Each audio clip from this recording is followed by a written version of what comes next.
TNPSC எக்ஸாம்ல very important subject polity group 1ல 40 questions, group 2 and group 4ல 15 question கேட்குறாங்க. அதில் கேட்கக்கூடிய அனைத்து கொஸ்டினுக்கும் கரெக்டாக ஆன்சர் பண்ணுற விதமாக நம்ம அகாடமியில் one shot MCQ with polity அப்படிங்கிற கோர்ஸ் லான்ச் பண்ணியிருக்காங்க. இதில் 3000+ MCQ with detailed optional explanation and 22 classes 5+ test series and hard copy of book உங்களுக்கு வந்து கொரியர் பண்ணிடுவாங்க. இந்த கோர்ஸோட ஸ்பெஷல் ஃபியூச்சர்ஸ் அப்படின்னு பார்த்தீங்கன்னா complete syllabus coverage, strong retention power and accuracy and speed வந்து இன்க்ரீஸ் ஆகும். எக்ஸாம்ல கேட்கக்கூடிய எல்லா கொஸ்டினுக்கும் அக்யூரேட்டா அவங்களால ஆன்சர் பண்ண முடியும். ஃபார் ஃபர்தர் டீடைல்ஸ் ஸ்க்ரீன்ல தெரியிற நம்பருக்கு கான்டாக்ட் பண்ணுங்க. ஸோ அனைவருக்கும் வணக்கம். நம்ம தமிழ்நாட்டில் வந்து பார்த்தீங்கன்னா ஏப்ரல் 23 நமக்கு வந்து எலெக்ஷன் நடக்க போகுது.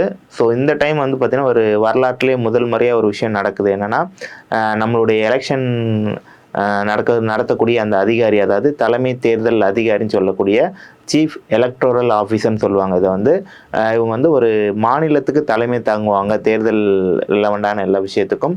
ஸோ அதுவாக இருக்கக்கூடிய திருமதி அர்ச்சனா பட்நாயக் ஐஏஎஸ் அவங்க வந்து பார்த்திங்கன்னா தலைமை தாங்குறாங்க.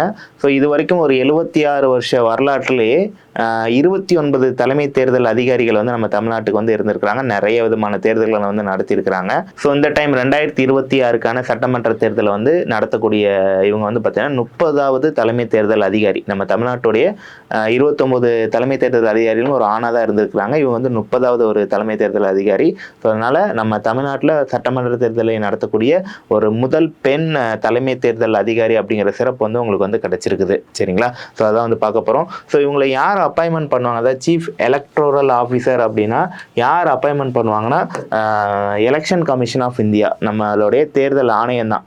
தேர்தல் ஆணையம் அப்படின்னு சொல்லி பார்க்குறப்ப நமக்கு வந்து மத்திய அளவில் வந்து பார்த்திங்கன்னா தேர்தல் ஆணையர்கள்னு சொல்லி இருப்பாங்க. 3 பேர் தலைமை தேர்தல் ஆணையர், ஒருத்தர் 2 பேர் தேர்தல் ஆணையர்கள்னு சொல்லி இருப்பாங்க.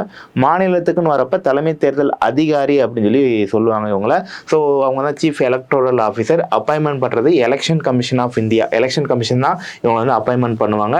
ஸோ எதன் கீழே, என்ன செக்ஷன் கீழேனா செக்ஷன் 13A எங்கே இருக்குன்னா, இது வந்து ரெப்ரசன்டேஷன் ஆஃப் பீப்புள் ஆக்ட் 1950, மக்கள் பிரதிநிதித்துவ சட்டம் 1950 அடிப்படையில் 13A அடிப்படையில் இந்த அப்பாயின்மெண்ட்ஸ் வந்து பண்ணி கொடுத்துட்டு இருக்கிறாங்க.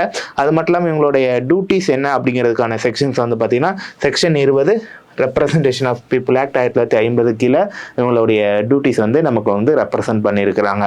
சரி, அப்போ இதுக்கான எலிஜிபிள் யார் வந்து இந்த மாதிரி தலைமை தேர்தல் அதிகாரியாக ஆகலாம் அப்படின்னு சொல்லி பார்த்தீங்கன்னா, ஸோ அவங்க வந்து பார்த்தீங்கன்னா கண்டிப்பாக இந்தியன் சிட்டிசனாக இருக்கணும். அது மட்டும் இல்லாமல் மஸ்ட் பிலாங் டு ஒரு ஐஏஎஸ் கேடரில் இருக்கணும். ஒரு ஐஏஎஸ் அதிகாரியாக இருக்கக்கூடிய ஒருத்தரை தான் வந்து பார்த்திங்கன்னா இதற்காக அப்பாயின்மெண்ட் பண்ணுவாங்க. அதுக்கப்புறம் வந்து பார்த்திங்கன்னா அவங்க வந்து எந்தவித பார்ட்டிலையும் வந்து பொலிட்டிக்கல் பார்ட்டிலையும் மெம்பராக இருக்கக்கூடாது. இது மாதிரி ஜென்ரல் கண்டிஷன் இருக்காங்க. முக்கியமானது இதுதான், அவங்க வந்து ஒரு ஐஏஎஸ் ஆஃபீஸராக இருக்கும் பட்சத்தில் அவங்கள வந்து பார்த்திங்கன்னா இந்த மாதிரி தலைமை தேர்தல் அதிகாரியாக வந்து அப்பாயின்மெண்ட் பண்ணுவாங்க. ஸோ இப்போ தமிழ்நாட்டுடைய சீஃப் எலக்டோரல் ஆஃபீஸர் யாருன்னா அர்ச்சனா பட்நாயக் ஐஏஎஸ். இவங்க தான் வந்து பார்த்தீங்கன்னா நம்மளுடைய first woman chief electoral officer அப்படின்னு சொல்லி சொல்லுவாங்க. இது வரைக்கும் ஒரு 76 வருஷத்தில் 29 பேர் இருந்திருக்கிறாங்க. 30ஆவதாக இவங்க வந்து வராங்க.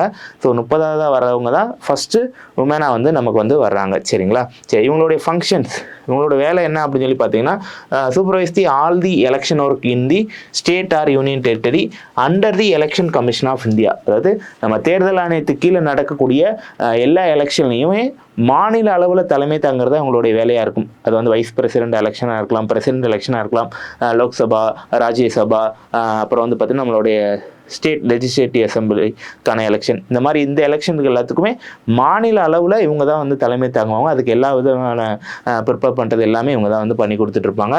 அப்புறம் வந்து பார்த்திங்கன்னா எலக்ட்ரல் ரோல்ஸ், அதாவது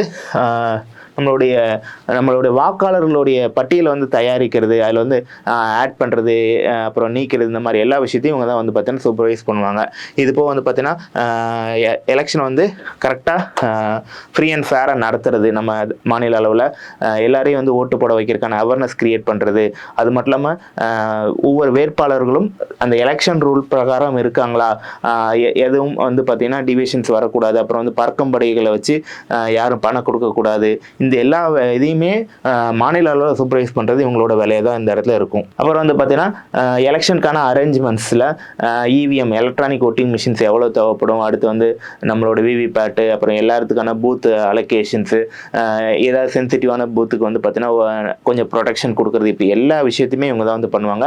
அது மட்டும் இல்லாமல் இங்கே ஏதாவது இருக்கக்கூடிய, அதாவது எலெக்ஷன் டேட் அனௌன்ஸ் பண்ணதுக்கப்புறம் என்டையர் ஸ்டேட்டுமே வந்து பார்த்தீங்கன்னா ஆல்ரெடி இருக்கக்கூடிய சிஎம் பவர்லேருந்து எலெக்ஷன் கமிஷனுடைய பவருக்கு மாறிடும்.